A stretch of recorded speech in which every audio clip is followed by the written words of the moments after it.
이제 말할 수 있습니다. 투자의 대가 워렌 버핏은 이런 얘기를 했습니다. 투자를 하려면 기본부터 완벽하게 익혀라. 네, 그래서 준비했습니다. 우리 주식사부 박근호 매니저에게 듣는 투자 기법 A부터 Z까지 오늘은 또 어떤 강연을 할지 박근호 매니저를 모시도록 하겠습니다. 박근호 매니저님. 네. 박근호입니다. 우리 항봉이 그 머리 떴어요. 아 그래요? 네. 아 주식도 이렇게 또 주가가 뜨면 좋은데. 그렇죠. 네. 네. 오늘은 어떤 뭐 기법적인 부분이 아니라 지금 아까 제가 이제 방송 초반에 말씀드렸던 삼각 파도에 해당되는 가장 큰 축이라고 할 수 있는 중국 부동산이 왜 이렇게 됐는지에 대해서 한번 설명을 드려보도록 하겠습니다. 자, 첫 번째 장 뭐 자료가 좀 많아서 빨리 진행을 해보도록 하겠습니다. 두 개의 기업이 있습니다. 디디추싱이라는 기업이 있고 엔트그룹인데 엔트그룹은 알리바바의 금융회사죠. 네. 정말 큰 회사입니다. 이 두 기업의 공통점이 뭐냐면 중국 정부 누구라고 말씀드리진 않겠습니다. 중국 정부의 말 한마디로 상장 취소 내지는 상장 폐지가 된 기업들이에요. 야, 쟤네 마음에 안 들으니까 끌어내려. 뉴욕에 상장이 됐던 홍콩에 상장을 하려고 했던 엔트그룹, 여러분들이 삼성전자 90몇 층에 물렸어요, 최고점에 물렸어요 하시는 분들이 바로 이 그룹 때문입니다. 실질적으로는. 왜 그러냐면 상장, 정말 엄청난 규모의 그룹이 상장을 하려고 준비를 했는데 돈이 세팅이 돼 있을 거 아니에요. IPO를 받으려고 돈을 세팅이 돼 있는데 상장이 취소가 되니까 그 돈이 갈 데가 없어서 우리나라에도 상당히 많이 들어왔거든요. 그게 삼성전자의 고점을 만든 부분입니다. 삼성전자가 좋아서 올라갔다고 생각하시는 분들은 다시 한번 생각을 좀 해보시고요. 물론 나쁘다는 건 아닙니다. 좋죠. 자, 그럼 다음 장 한번 보도록 하겠습니다. 자, 영국 가디언지에 나온 기사를 해석을 해서 나온 부분인데 중국 부동산은 부동산 법을 폰지 사기에 가깝다. 이거는 이제 폰지라는 거는 언젠간 터지잖아요. 밑돌 빼서 위에 맞고 밑돌 빼서 언젠간 터지게 되는 건데 이게 뭐냐면 우리 부동산 그 아파트 계약할 때 처음에 계약금 내잖아요. 네. 보통 한 뭐 10% 내외 정도 될 거예요. 근데 중국은 보통 30%, 50% 정도를 냅니다. 30%, 50%를 내는데 이 건설사들, 사실 중국은 건설사라고 하면 안 돼요. 이번에 망한 게 아니라 뭐 비구이 위안이나 헝다도 마찬가지로 건설사가 아닙니다. 부동산 회사예요. 땅으로 돈을 버는. 근데 이 아파트 처음 살 때 받았던 돈을 어디다 쓰냐면 중국은 땅을 가질 수가 없습니다. 개인 소유를 할 수가 없어요. 회사도 마찬가지고 70년에 토지 소유권을 사는 거예요. 70년을 사면은 반납을 해야 됩니다. 근데 지금 계속 이 아파트를 짓고 돈을 벌어야 되는데 아파트 계약금을 갖고 이런 건설 자재들이나 이런 거를 사거나 공사비, 인건비를 내는 게 아니라 중국 정부의 토지 사용료를 그걸로 다 사버리는 거예요. 근데 중국 정부가 돈을 쓰려면 세금을 걷어들여야 되잖아요. 재정이 좋아지려면. 근데 이 부동산 디벨로퍼들이 내는 돈이 중국 전체 재정의 56%예요. 이게 망하면 그래서 중국 재정이 작년도에 올해 반토막이 났거든요. 돈이 없습니다. 한마디로. 자, 폰지사 이게 이제 터진 건데 다음 장 한번 보여주세요. 여기서 제가 가장 웃긴 거 하나 보여드리도록 하겠습니다. 눈치 빠르신 분들은 이 기사 뭔가 이상한데? 라고 느낄 수도 있어요. 중국 최대 부동산 그룹 비구이 위안. 최대는 아닌데 사실 올해는 6등이에요. 작년 뭐 매출 기준으로 1등이었지만 달러 채권 이자 지급 실패. 이 기사에서 이거 기사 좀 약간 다시 볼 필요성이 있는데라고 하는 단어가 있습니다. 황봉앵커 여기서 뭐 같아요? 한번 보면. 여기 이자 지급 실패 아닐까요? 이자 지급 실패는 뭐 맞을 수도 있는데 네. 달러 채권. 달러 채권. 달러 채권. 그러면 중국 기업들은 위안화 채권도 발행을 하고 달러 채권도 다 발행을 하는데 달러 채권의 이자 지급 실패. 그 다음 장 한번 보여주세요. 네.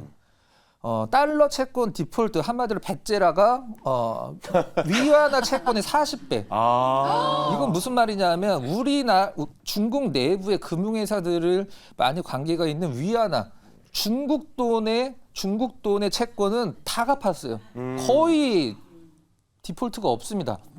달러와 채권만 지금 다 부도를 내고 있는 상황이에요. 이게 굉장히 중요한 부분이거든요. 이게 앞으로 대외 신인도에 중국이 가장 타격 일부분의 하나인데, 자 다음 장 한번 보여주세요. 자 이제 오늘 말씀드릴 비교 위안이죠. 원래는 한 5등, 6등 정도입니다. 1위라고 계속 얘기를 하는데 예전에 1위였었던 적은 있긴 했습니다. 지금 5등, 6등 정도 네. 해요. 자 다음 장 한번 보여주세요. 이게 비교 위안 그 따님인데 전 세계에서 한 손 안에 듣는 여자 부호였었죠. 지금 삼성 이재용 회장보다 돈이 한 2배 정도가 많았습니다. 지금은 뭐 굉장히 굉장히 힘들어졌죠. 네. 자 다음 장 한번 보여주세요. 컨트리 가든 올해 6월 달에 뉴스가 하나 나와서 한번 굉장히 이슈가 된 적이 있었었는데 네. 아파트 대단지 아파트가 이렇게 기울어진 거 피사탑처럼 그게 컨트리 가든이 지금 비구위에 지은 아파트거든요. 자 다음 장 한번 보여주세요. 자 어떤 부분이냐 이건 많이 들으셔서 아셨을 거예요. 헝다가 700건이었는데 비구위 위안은 3,000건을 지금 공사를 짓고 있는데 그 거의 올 수도배 들어갈 수 있고 부채가 1조 4,300억 위안 263조 원. 중국 전체 부동산 자금이 뭐 18경 정도라고 얘기를 하는 것 같긴 한데 1경 8천억 그 정도? 그 다음에 연말까지 지급 이자가 뭐 얼마다. 이건 중요한 건 아닌데 네. 300억 정도를 지금 못 막았다라는 얘기가 나오고 있잖아요. 한 달 정도 유예를 들어갔는데 그게 더 문제가 되는 거죠. 한 3조 원을 못 막았다. 그러면 제가 황봉 앵커한테 이제 사석에서 형이라고 하니까 형 나 한 5천만 원만 좀 빌려줘. 나 저 5억짜리 뭐 살 거 있는데 5천만 원 모자라. 빌려줄 수 있습니다. 네. 근데 갑자기 전화하고 형 나 5만 원만. 그러면 그렇게 생각하겠죠. 아니 이 새끼가 뭐하는데 5만 원이 없어갖고 빌려달라고 하는 거지? 그렇죠. 보통 사람들 그렇게 생각한다고요. 네. 지금 이 300억이 그 느낌입니다. 300억이 딱 그 느낌이에요. 무슨 말인지 아시죠? 그치, 그치. 정확하게 지금 표현을 한 겁니다. 자 다음 장 한번 보여주세요. 이게 작년 중국에서 발표를 하는 경제 지표나 이런 것들을 서구에서는 별로 믿질 않거든요. 그리고 우리나라에서도 마찬가지인데 이게 작년 비구위 위안의 재무제표 중에 한 부분이에요. 네. 현금이 23조 원이 있어요. 작년 12월 23일 기준으로 현금이 23조 원이 있습니다. 이거 어디 간 거야? 이거 어디 갔냐고, 그러네. 23조 원이. 어디 갔을까? 이 부분은 때문에 우리가 중국 기업들을 투자를 할 때 굉장히 예전에 잘못된 시장에서 이제 퇴출도 되고 그런 부분이 굉장히 좀 많거든요. 이 부분에 대해서 설명이 될 수가 없습니다. 지금 시장에서. 자 다음 장 한번 보여주세요. 비구위와 채권 가격이 만약 100원에 발행했다 그러면 지금 이제 뭐 거래 정지가 됐긴 했습니다만은 24년도 만기인 게 이제 8%, 25년도 만기인 게 6.1%짜리 채권이 있는데 거의 지금 휴지가 됐죠. 휴지가 됐습니다. 채권이라는 것은 우리가 보통 안전자산이라고 얘기를 하는 건데 이게 이제 거의 10분의 1로 빠졌다가 거래 정지가 들어갔다라는 것은 글쎄요. 뭐 어떤 느낌을 시장에 줄지 모르겠는데 저는 이게 왜 이렇게 진행되는지를 알 것 같습니다. 자 다음 장 한번 보여주세요. 이건 이제 비구위 위원회 월별 주택 매출 추이고 쭉 떨어져 있습니다. 네. 자, 자 다음 장 한번. 자 이거는 이제 중국의 지금 상황이 어떤 건가를 보여주고 있는 건데 노동 생산성이 중국이 굉장히 떨어지고 있다. 그다음에 중국이랑 유사소득 국가를 비교를 했을 때도 여러 가지 좀 우리가 아는 나라들이 있죠. 중국이 지금 굉장히 안 좋다. 자 다음 장. 이건 사실 중요한 건 아닙니다. 중국 부동산 지표, 중국 부동산 기업들이 망할 수밖에 없는 이유, 이게 지금 최근에 중국 파란색의 중국 부동산 지표거든요. 예. 이 노란 거 뭘까요? 노란 게 뭘까? 우리나라. 아 진짜요? 네, 우리나라 부동산 지표. 우와. 요게 중국. 네. 우리가 더 위험한데요 지금. 네, 다음 장 한번 보여주세요. 네. 자, 지금부터 중요한 얘기가 나올 텐데 지금도 중국에서는 집을 투기를 하지 말라고 얘기를 하고 있습니다. 정부에서는. 근데 이번에 정치국 회의에서 요 단어가 중요한데 방주불초라는 얘기가 역대 단 한 번도 안 빠지고 계속 나왔었어요. 방주불초라는 얘기는 무슨 말이냐면 주택은 사는 곳이지 투기하는 게 아니다라는 단어가 이제 방주불초인데 이게 없어졌어요. 이제 은근슬쩍 이제 부동산 경기가 너무 힘드니까 요걸 이제 뺀 건데 중국은 원래 그 덩샤오핑 정권 때 정책이 이거 있었어요. 흥묘백묘 전략이라고 했었거든요. 흥묘백묘 전략이 뭐냐면 1979년도에 덩샤오핑이 미국을 갔다 옵니다. 미국을 갔다 와서 우리는 이제 흥묘백묘 전략이야라고 합니다. 흥묘백묘 전략이 뭐냐면 쥐를 잡으려면 하얀색 고양이와 까만색 고양이가 있는데 어떤 고양이가 잡든지 상관이 없다. 잡기만 하면 된다. 그게 중국의 전략이었었는데 지금은 공동 부유 전략으로 바뀌었어요. 공동 부유 전략이 뭐냐면 이제 모두가 잘 살아야 된다. 이제 누가 중국이 이제 재벌들만 잘 살다 보니까.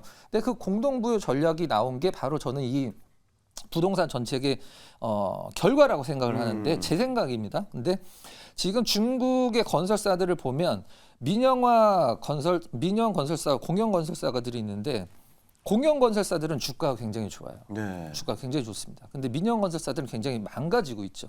자, 그럼 이걸 가만 놔둔다라는 것은 무엇이냐면 이 민영 건설사들이 공영 건설사들과 합쳐지는 과정에서 이제 그걸 굳이 힘을 써고 돈을 써가면서 막지를 않겠다라는 느낌이 아닐까. 네. 공영 건설사들이 왜 그거를 올라가겠어요, 주가. 근데 하나 더 웃기는 건 뭐냐면 민영 건설사들이 하도 부채도 많고 망하니까 중국에서 레드라인을 세 개를 제시를 합니다. 각 세 개의 부채 비율을 제시를 하면서 니네 이거 세 개 다 못 어기면 대출도 안 해줘, 채권 발행도 안 해줘 하면서 다 이걸 가이드라인을 잡아냈는데 공영 건설사들은 그게 없어요. 공영 건설사들 그거를 적용시키지 않습니다. 자, 다음 장. 자, 뭐 이런 것들은 뉴스 많이 보셨을 예. 거예요. 실업률 통계 발표를 안 한다라는 부분. 자, 다음 장 한번 보여주세요. 헝다 사태 단기 얘기가 어렵지만 2008년 리먼 위기가 다르다. 뭐 요거는 이제 뭐 다르다 이렇게 사실 더 위험할 수는 있습니다. IMF 왔을 때 걱정 없다, 뭐 해결 가능하다 그런 얘기 많이 나왔었죠. 근데 리먼과 중국 헝다와 이 비구에 의한 사태의 가장 큰 다른 점은 뭐냐면 리먼 사태는 규모를 알 수가 없었어요.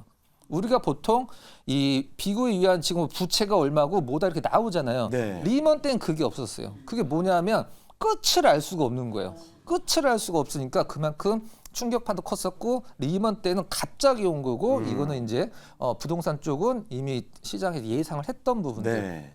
자, 다음 장 한번 보여주세요.